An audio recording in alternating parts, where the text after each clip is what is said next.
পালং শাকের ডাল তো আপনারা অনেক খেয়েছেন, এইভাবে পালং শাক ডাল চচ্চড়ি খেয়ে দেখবেন একবার, খুব ভালো টেস্ট হয়। এই যে ধুয়ে কেটে রাখা আছে পালং শাকগুলো আমাদের।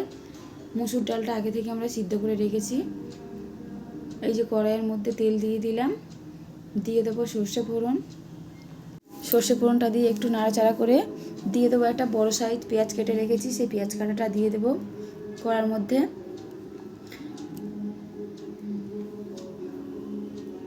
এই যে পেঁয়াজ কুচিগুলো দিয়ে দিলাম।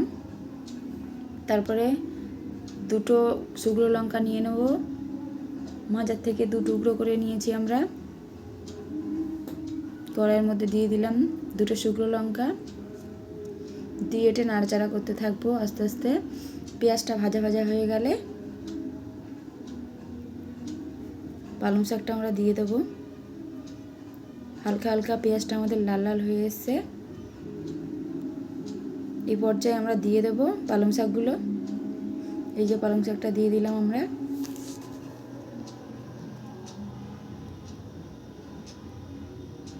দিয়ে দিলাম 1 চামচ লবণ, 1 চামচ হলুদ গুঁড়ো, 1 চামচ জিরে গুঁড়ো আর হাফ চামচ মরিচ গুঁড়ো দেব।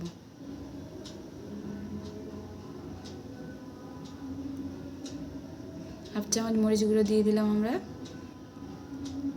দিয়ে পালং শাকটা নাড়তে থাকবো ভালো করে। তার মধ্যে দিয়ে দেবো সিদ্ধ করে রাখা ডালগুলো। সিদ্ধ করে রাখা ডালটা দিয়ে দিলাম, দিয়ে হালকা নাড়াচাড়া করবো আমরা।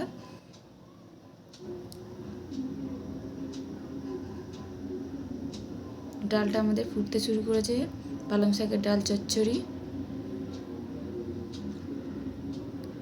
এটা আপনারা রুটি, পরোটা, ভাত যাই কিছু দিয়ে খান না কেন খুব টেস্টি হয়। একবার হলো ট্রাই করে দেখবেন।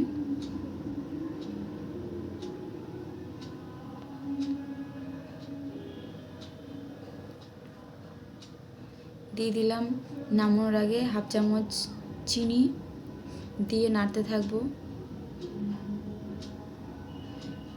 ক্ষমা করবেন, যেহেতু ঠান্ডা লেগেছে গলাটা খুব বসে গেছে, সে কারণে গলার ভয়েসটা এরকম হচ্ছে। হালকা জলটা শুকিয়ে এলে আমরা নামিয়ে নেব।